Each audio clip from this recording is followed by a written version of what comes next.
Nothing like mixing sports cards and Right? fried chicken. I can't wait to rip the packs after. Cheers. Let's go. Cheers. Yeah. Okay. This is the oldest restaurant in Miami. Unbelievable. It's Joe's Stone Crabs, but they also have some of the best fried chicken in No, Miami. this is ridiculous.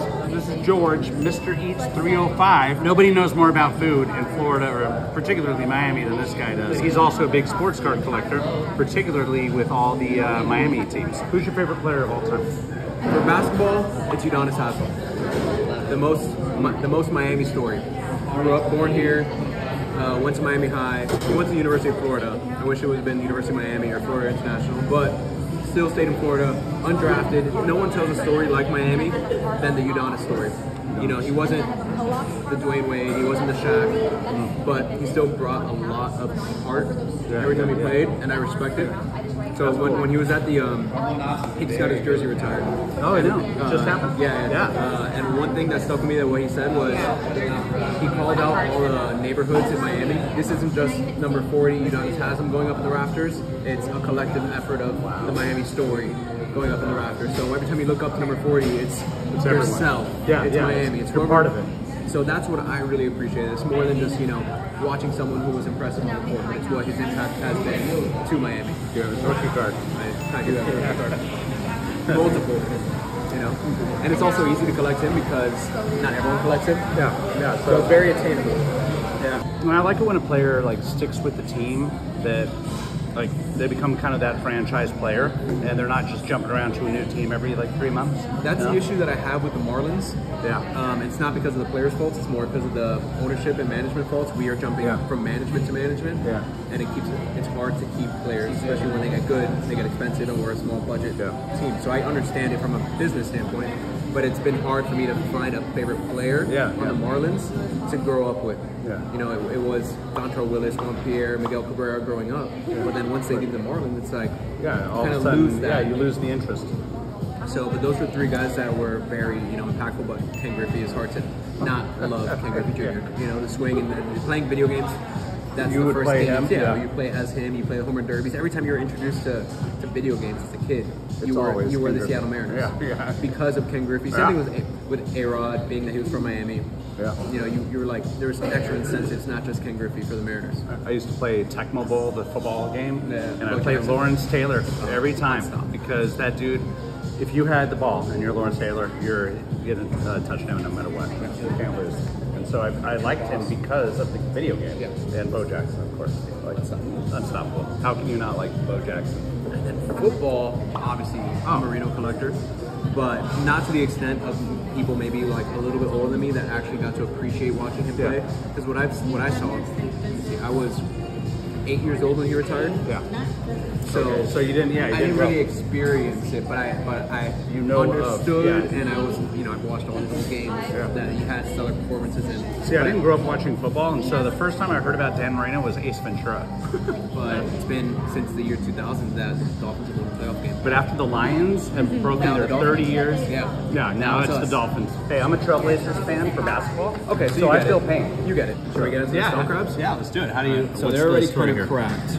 Their special sauce. I do a little mustard dip. Sounds good. Let's cheers. Let's try this out. It's perfect for right before you eat sports cards. I mean, right before you open sports cards, you're eating with your fingers. Wreck your fingers as much as possible. Lime. Stone crabs. Okay, that's Fried really good. chicken. People are already mad at me for not wearing gloves so much when I open cards, and so now, even more so. I find that that's one of the biggest parts of collecting is actually figuring out what you want to collect. You know, because I've gone through phases where I'll go and say, okay, I'm going to just collect a whole set, and then I'll be like, well, no, I'm gonna go and collect like refractor autos of all my favorite players, and then I'm like, well, no, actually, I really want to have a gold refractor auto of this one player, and so it's like not only is my collection evolving, but what I collect is always changing. So I'm trying to figure out what do I want to, in the end, what do I want the final collection to look like? Yeah, and that's always my advice to my like younger cousins or nephews, is first figure out who you're a fan of. Find your fandom in your team or an athlete or a player before you even touch any sports cards. Become a fan of the sport first. Yeah.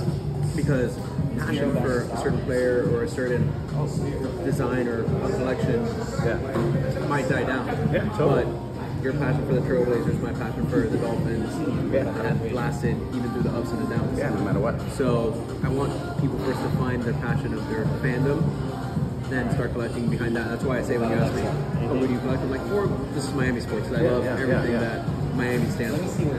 Yeah. No, that's wise. There's a point where you have too many cards, you know?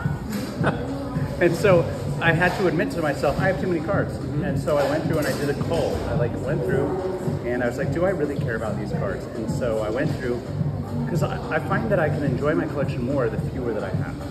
Right? And when you put them in mint cases. Yeah, and when you put them in a mint case.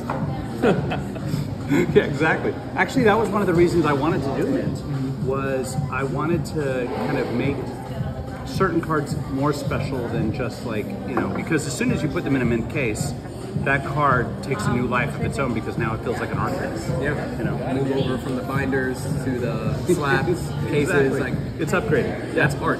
Yeah. That was the goal. You guys gotta have some of this chicken. I know, I was gonna say, we gotta pause the video so you guys can eat. We actually washed our hands after the fried chicken. This is the premier edition of Fleer football. So it's not worth a lot, but it has some really great players, and we're looking for Emmitt Smith's rookie card and Seau's rookie card. You know, you get all the Joe Montana and Dan Marino's. Dan Marino. There you go. Dan Marino. That's who you're looking for. Yeah. There we go. It's always fun opening packs that are, older than me? Yeah. As well as in a historic building, the oldest restaurant in Miami. And this was the last time the Blazers were actually good. Yeah, these. There we go. There we go. The first card right when we open. Joe Montana. Come on now. Come on. That's good luck right there. Super Bowl MVPs, Jerry Rice. Oh, that's actually, I think that's the most valuable card in the set after Emmitt Smith's rookie card. There you go, the first pack. Man, this guy, you got hot hands, man. If only it actually works for yeah, right. normally. Yeah. And I just like it when cards are easy to go through like these, you know. A lot of those 90s cards, they stick together, they break, you know. Warren Moon, the old Oilers uniforms. I love these uniforms. Yeah, the Oilers. So do you think it should go to the Titans or should the Texans? Isn't that the controversy that the Texans were wearing Houston Oilers uniforms? I would say it's got to go to Houston. It's got to go to Texas. Really? Yeah. I think it stays with the franchise. I think it should go to the Titans. There we go. I like it. Sanders. They're redoing his shoes. Oh, are they? Yeah. No way. Yeah, the old 90s Bo Speaking Jackson. of, like, same pack, we get Deion Sanders and Bo Jackson. Second-year card for both of these guys. It's a very controversial, but my favorite football team is actually the Raiders. Yeah. I take some heat for that, but also get some love for that, too. As long as you stay loyal to your team, right? Yeah, always got to stay loyal to the team.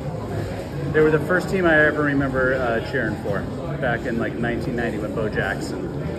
Yeah, I think the first team that I can name almost half the roster would be those Wildcat years when we actually had Chad Pennington, Reggie Bush, those guys, Zach Thomas, Jason Taylor. They were in the latter half, but those guys. You know, no matter how many packs you've opened, it never gets old. Even crappy 1990 Fleer cards. Oh, it never gets old. It tells a story there, LT. Lawrence Taylor. Added to their technical. Yeah, that's my technical team right there. That's your roster. Yeah. How did you start collecting? Well, as a kid, I was collecting. Here's a dog. Reggie Robbie, the punter. It's cool to see a punter's card. My dad collected, but it wasn't much. I remember him just keeping the books and maybe having one or two binders. His favorite players were Pete Rose, Larry Bird, and a few other guys, but those were his collection. So your dad was the guy that got main you guy. into it. Yeah. And then as a kid, casually, we really didn't have the money to be going and buying hobby boxes. I didn't know. It was more of you're at Toys R Us and you saw a box and he would get you that every now and then, and you would just collect quantity over quality. You didn't know any better. You had a big cardboard box. I had 7 binders of just of stuff that I would organize by alphabetical order. Do you still have any of them? I still have almost You have all your of them. childhood collection? Oh yeah, yeah. Oh, that's so cool. I'd say I have at least 50%. Wow, no way. Yeah. I have I think 15 cards from my original childhood collection. Griffey has one of them. Yeah, so that's a exactly. cooler story. I'd rather have your story Yeah. than my binders. But Pokemon was actually the main thing from my era that kind of got me into it. The camaraderie of all your friends getting into it at the same time, and then when you get older, you start collecting the sports cards, and you kind of move away from the trading cards. Yeah. Or the TCG. Like, was it weird when you bought your first product as like an adult? Did you feel a little like weird going into the shop, or? It felt nostalgic, but like I don't remember the purchasing of when I was a kid. Yeah. So like to me, it just felt familiar, but not enough that I felt weird. Yeah, as a kid, it was kind of like a luxury to go and get like a few packs of something. I remember there was this one kid in my neighborhood that was biking home one day, and he had a box of 1989 Upper Deck, and he was holding it, and it might as well have been like a gold bar to me. Like, I just stared at it, and he's like, this has Ken Griffey Jr.'s rookie card in it. I couldn't even imagine that anyone had enough money to buy a box. Like a whole box. Yeah, I was like, well, I guess he won the lottery. How do you afford to buy a box of cards? And they were selling for like $100 in 1989. And I remember just like, $100? How does anyone have $100 to spend, like, at all? It just blew my mind. And it took me like ages before I was able to get my own box of 89 Upper Deck. I didn't get it for another 20 years or 15 years. Did you ever have a period of time where you weren't collecting anything? Yeah. What were you doing during that time besides building empires? Yeah. No, it was my family moved to Germany when I was in high school, and Dad was in the army, and so we moved to a base, and there were no way to get cards over there in Germany. We were living kind of in the German community, and so I was 14 years old, and I couldn't buy any more cards, and so it just completely died for me. And all of a sudden, cars, like sports cars, driving sports cars, became the greatest thing in my life, and girls and movies and music, and so I completely dropped off the baseball card thing until it was like I was getting ready to go to grad school like 15 years later, and that's when I went and walked back into my first card shop again, and I bought something, and it was like a flood of memory hit me, and that was it. I was hooked 100%. Yeah. I feel like that's the natural progression that we all go through. Kind of like, I think it might have stopped card collecting for me around middle school. Yeah. Where you're more focused on girls, music, basic like sports, and kind of progressing your life and yourself, finding yourself and your interests. Video games were also on the rise. Yeah, exactly. For me, so then going into high school, you don't even have time to go to a store. You know, I went to a prep school and playing varsity sport. Like, you couldn't. No, you're not even thinking about it. It didn't even cross my mind. It didn't cross my mind. No. The whole of high school and college.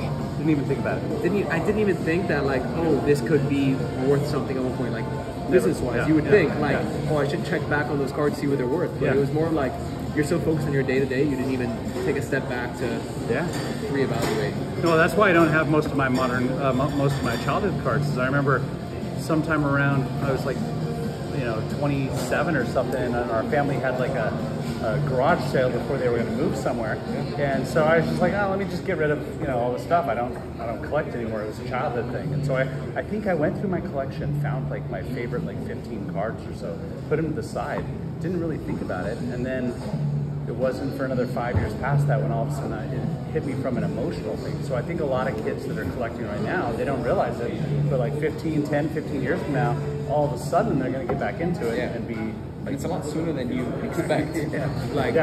Those years creep up on you, and you're like, I vividly remember having a card in this part of my house, and like, where did it go? What did I do with it? Why would I do something with it? Right. So it's cool being able to have at least 50% of my collection still with me somewhere. So cool that you somewhere. have those, man. I know I do. John Elway. But no Emmitt Smith yet? No, still on the hunt. What is your favorite card of all time? Tough question. It is. That's a really hard question.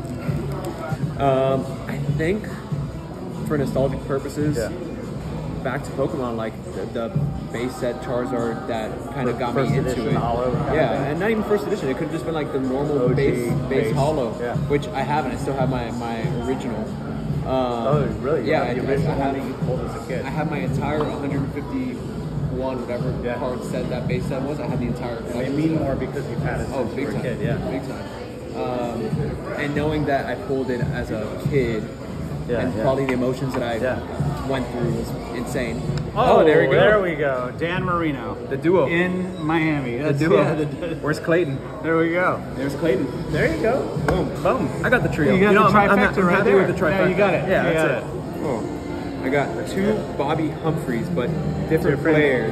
Whoa. But back to back. Oh, that's weird. A running back. See, and I a always like defensive those back. moments when they happen with cards. There's always like some weird pattern that you'll find. Let's see him. Another back-to-back names. Ron Heller for the Eagles and the Falcons. So Walker. And with the Dolphin in Miami. the Dolphin. That's the way to do it. That's more important than finding. Yeah. Well, we got the trifecta of Dolphins, and that's really what matters.